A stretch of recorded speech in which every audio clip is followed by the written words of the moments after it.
और कई बार हमारे साथी जब इस बात को कहते हैं कि 1947 में हमने ये फैसला लिया यहाँ रुकने का, वो सुन के मुझे बहुत दुख होता है। कृपा करके ये कहना बंद कीजिए, ये आपका मुल्क था, है और रहेगा, इसमें कोई भी ये बात करने की ज़रूरत नहीं। क्योंकि ये बात जब मैं सुनता हूँ तो मुझे बहुत दुख होता है। मैंने अपने कई मुस्लिम साथियों से शेयर भी इस बात को किया। मैंने कहा ये क्यों कहते हो कि हमने 47 में निर्णय लिया और सोचा और समझा रहे। भाई ये आपका मुल्क है, आपने निर्णय क्यों लिया? आपके बाप दादा, आपके पुरखे यहाँ पे रहे, यहाँ पैदा हुए आप, तो आपका मुल्क है, ये कहने की जरूरत नहीं है। ये देश सेकुलर है, इसलिए नहीं कि प्रधानमंत्री मोदी जी धमका के हमको जो चाहेंगे वो कर लेंगे, या बीजेपी जो चाहेगी वो कर लेगी, या आरएसएस जो चाहेगी वो कर लेगी।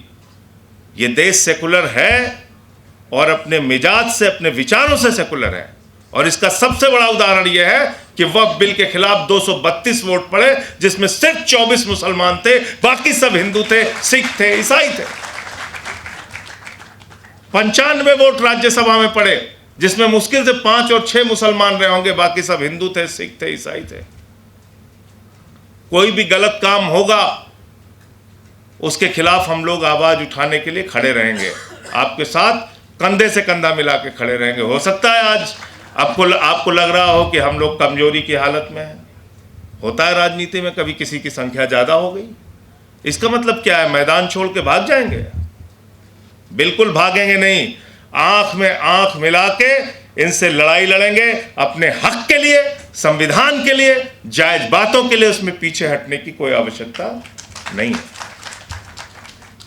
तो इसलिए मुझे लगता है ये कहना बिल्कुल बंद करना चाहिए कि हमने 47 में फैसला लिया। ये आपका ही मुल्क है, आपने क्या फैसला लिया? आपका मुल्क है ये, और ये एक सेकुलर मुल्क है। ये संख्या बल का खेल तो बदलता रहता है। अभी पूरे देश ने दिखाया ना, पहलगाम के बाद, पहलगाम की घटना के बाद पूरे हिंदुस्तान ने दिखाया कि हिंदुस्तान एक सेकुलर मुल्क है। पहलगाम की घटना के बाद कश्मीर के गलियों में, मोहल्लों में, गांवों में, लाल चौक तक में प्रदर्शन हुआ और सबने कहा ये निंदनीय घटना है, इसकी हम भर्त्सना करते हैं, हम इसके खिलाफ हैं। और रो रो के लोगों ने इस बात को कहा। अभी आपने ऑपरेशन सिंदूर शुरू किया, पूरे देश के मुसलमान आपके साथ खड़े हुए।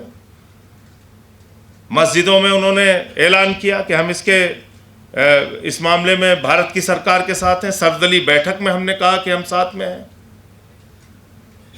हाँ, मार्केटिंग करने के लिए हम साथ में नहीं हैं। मार्केटिंग मुबारक हो मोदी जी को।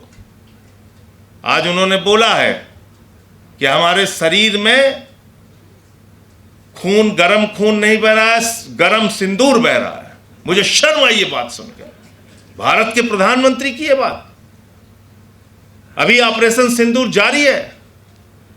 अभी वो 4 आतंकवादी पकड़े नहीं गए जिन्होंने हमारे बहनों के सिंदूर उजाड़े, और आपने उसकी मार्केटिंग शुरू कर दी है। आपने उसके नाम पे वोट बटोरना शुरू कर दिया।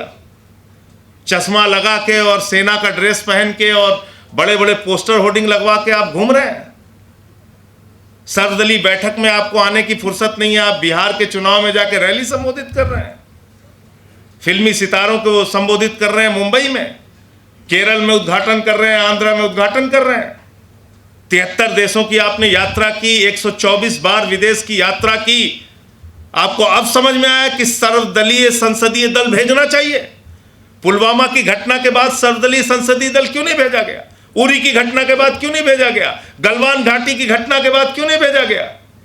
क्योंकि तब आपको लग रहा था कि 3 बार दिन में सूट बदल के और विदेशों में जा जाके घूमेंगे और कुंभ के मेले में बिछड़े हुए भाई की तरह गले मिलते रहेंगे, तो इससे बहुत अच्छी विदेश नीति हो जाएगी। विदेश नीति इससे नहीं होती है। विदेश नीति होती है कि जब आप अपने देश के अंदर ऐसा माहौल बना के पैदा करते हैं जिससे पूरी दुनिया आपकी तरफ देखे और आपके समर्थन में खड़ी हो, तब वो उसमें आपको सफलता मिलती है। तब आपकी आवाज में दम होता है, तब आपकी आवाज में दम होता है। क्योंकि वक्फ की ज़मीनें सब प्राइम लोकेशंस पे हैं, तो उन सारी ज़मीनों को कब्जा करके अपने दोस्तों को वो ज़मीन प्रधानमंत्री देना चाहते हैं। ये मेरा सीधा आरोप है, मैं घुमा फिरा के बात नहीं करता, एकदम सीधा आरोप। और ये इसके पीछे का मकसद यही है, और आगे यही चर्च के साथ होगा, मंदिरों के साथ होगा। अयोध्या में अडानी को 23,000 एकड़ जमीन रक्षा विभाग की दी गई है। उसमें 2 बाबाओं का भी नाम है। आपने एक कानून इस देश के अंदर बनाया, अभी हमारे साथी सांसद संविधान की बात करके गए। संविधान में कुछ आपको मौलिक अधिकार दिए गए जिसमें कहा गया कि इसमें कोई परिवर्तन नहीं होगा, ये तो आपका फंडामेंटल राइट्स है। और संविधान की धारा 25 से लेकर 28 तक, 29 तक ये बताती है कि हिंदुस्तान में रहने वाले हर नागरिक को अपनी धार्मिक मान्यताओं के हिसाब से पूजा करने की, अर्चना करने की, उपासना करने की, इबादत करने की, प्रेयर करने की, गुरु ग्रंथ साहब का पाठ करने की पूरी आज़ादी है, और अपनी धार्मिक संपत्तियों के प्रबंधन की पूरी आज़ादी है। इसमें कोई नरेंद्र मोदी और कोई बीजेपी वाला कुछ नहीं कर सकता। ये कानून हमको बाबा साहब डॉक्टर भीमराव अंबेडकर के द्वारा लिखे गए संविधान से मिला है, और ये बिल एक गैर संवैधानिक बिल है, इसलिए हम इसका विरोध कर रहे हैं। ये एक अनकॉन्स्टिट्यूशनल बिल है। और अभी सिन्हा साहब जब यहां पे बोल रहे थे, वो कह रहे थे कि एक प्रोपेगेंडा फैलाया गया इस बिल के लाने के पहले पूरे देश में। हिटलर के प्रचार सचिव का जिक्र भी उन्होंने किया। क्या क्या कहा गया? मैं जेपीसी का मेंबर था वक्फ कमेटी में, तो कहा गया कि साहब जिस भी जमीन को मुसलमान चाहे उसको वक्फ घोषित कर दे, और वक्फ बोर्ड कहता है ये वक्फ हो गई तो वक्फ हो गई। तो जब वक्फ बोर्ड के लोग आए वहां पे, और सेंट्रल गवर्नमेंट के भी ऑफिसर बैठे हुए थे, तो हमने कहा कि ऐसा है क्या? कहने लगे नहीं साहब। हमने कहा तो क्या प्रक्रिया है? तो कहने लगे कि जिसकी जमीन है वो एक फॉर्म भरेगा, उस फॉर्म को भर के देगा कि हम ये अपनी जमीन वक्फ करना चाहते हैं, और उसके बाद आपत्ति के लिए एक समय दिया जाएगा कि ये जमीन, इंस्पेक्टर उसको जांच करेगा, सर्वेयर उसकी जांच करेगा, और आपत्ति के लिए निश्चित समय दिया जाएगा कि अगर किसी को इस जमीन के दान में कोई आपत्ति है तो अपनी आपत्ति दर्ज करा सकता है। उसके बाद, वो समय निकल जाने के बाद, वो संपत्ति वक्फ में दर्ज की जाती है। ये प्रक्रिया है। हमने कहा दूसरा, कह रहे साहब ये 6 महीने के अंदर कागज देना होगा। तो एक सुप्रीम कोर्ट का एफिडेविट मिला वहां पे, जेपीसी के मीटिंग के दौरान जावेद भाई थे, आपने देखा होगा। गवर्नमेंट ऑफ इंडिया ने, यानी कि भारत सरकार ने, नरेंद्र मोदी जी की सरकार ने 2022 में सुप्रीम कोर्ट में लिख के दिया है कि हिंदुस्तान की 99.2% संपत्ति ऑनलाइन हो चुकी है, वामसी पोर्टल पे इसको डाल चुके हैं, ये सारी जांच हो चुकी है, ये सब पंजीकृत हो चुकी है, और ये सारी की सारी प्रॉपर्टी रजिस्टर्ड है, इसके कागजात चेक किए जा चुके। तो हमने कहा फिर आपको क्यों कागज चाहिए? और एक स्टेटमेंट मिला मुझे उस समय के जो मुख्तार अब्बास नकवी साहब मंत्री थे, उनका स्टेटमेंट था। उन्होंने कहा कि देश की 100% संपत्ति जो है वो डिजिटाइज्ड हो चुकी है, वक्फ की संपत्ति। फिर कागज किस बात के लिए आपको चाहिए? क्यों आप ये लाना चाहते हैं? इसके पीछे है मकसद झगड़ा कराने का। 100 साल पुराना, 150 साल पुराना, 300 साल पुराना किसी मंदिर का कागज भी आप मांग लेंगे, नहीं मिलेगा। मस्जिद का कागज मांग लेंगे, नहीं मिलेगा। किसी गुरुद्वारे का कागज मांग लेंगे, नहीं मिलेगा। चर्च का कागज मांग लेंगे, नहीं मिलेगा।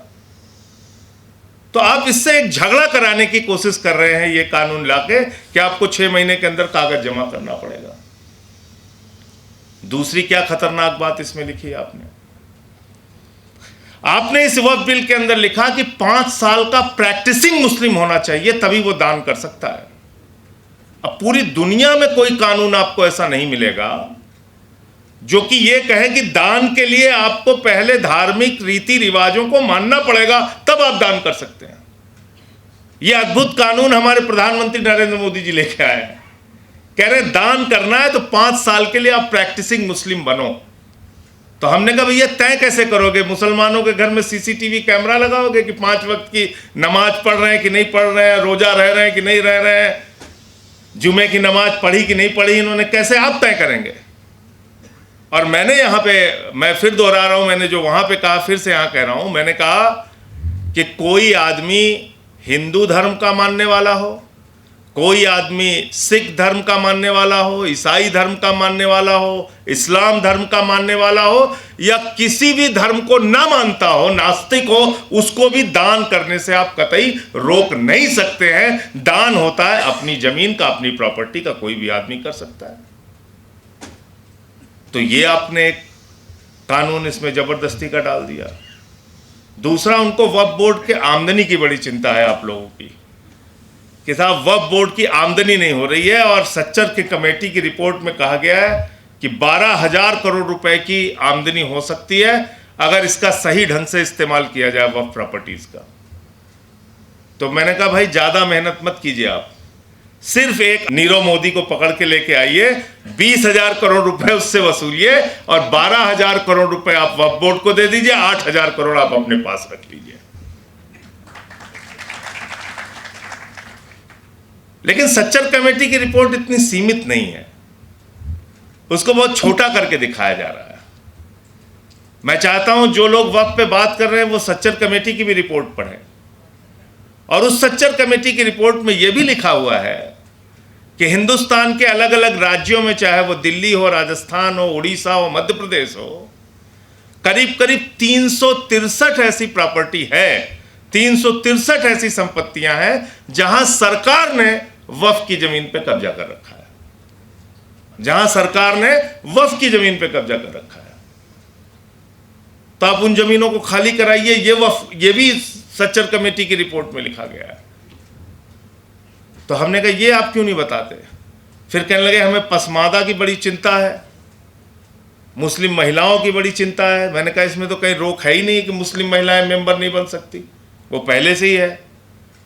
दूसरा, पसमादा की आपको चिंता है तो एक सुझाव मैंने भी दिया, मैंने कहा भाई अगर आप ये चिंता आपको है तो ये चिंता आपको हिंदुओं के लिए भी सतानी चाहिए, और देश के 80% दलित, आदिवासी, पिछड़ा और महिलाओं को हिंदू संस्थानों के पुजारी बनाओ, कमेटियों में रखो, उनके बोर्ड में शामिल करो, तब आप बात करो। ये इस तरह की दोहरी बातें करने से फायदा नहीं है।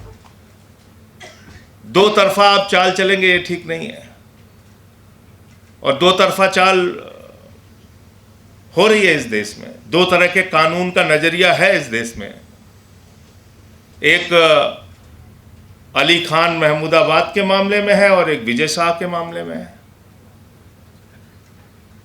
और मैं अदीब साहब से कहना चाहता हूं, आप कोई पोस्ट लिखते हैं आप कठिन अंग्रेजी में मत लिखा कीजिए, कठिन अंग्रेजी में लिखेंगे तो मुश्किल हो जाएगी। साफ साफ हिंदी में लिखिए, उर्दू में लिखिए, उसका हो सकता है ट्रांसलेट करा लें। अंग्रेजी का तो भाटिया मैडम ने बता दिया कि हम उठा के जेल में डाल देंगे अगर कठिन अंग्रेजी लिखोगे तो ये हो रहा है। तो मैं सिर्फ ये कहना चाहता हूं कि तानाशाही से जिस तरह से इस देश को चलाने की कोशिश की जा रही है वो ठीक नहीं है। और APCR public meeting on protecting Waqf lands, अब मुझे लगता है कि आगे आपको ये जैन टेम्पल लैंड्स भी लिखवाना पड़ेगा, उसके बाद टेम्पल लैंड्स भी लिखवाना पड़ेगा, फिर आपको गुरुद्वारा लैंड्स भी लिखवाना पड़ेगा और चर्च के लैंड्स भी लिखवाना पड़ेगा, क्योंकि इस वक्फ के कानून के बाद 90 साल पुराना जैन धर्म का मंदिर वहाँ गिरा दिया गया मुंबई के अंदर।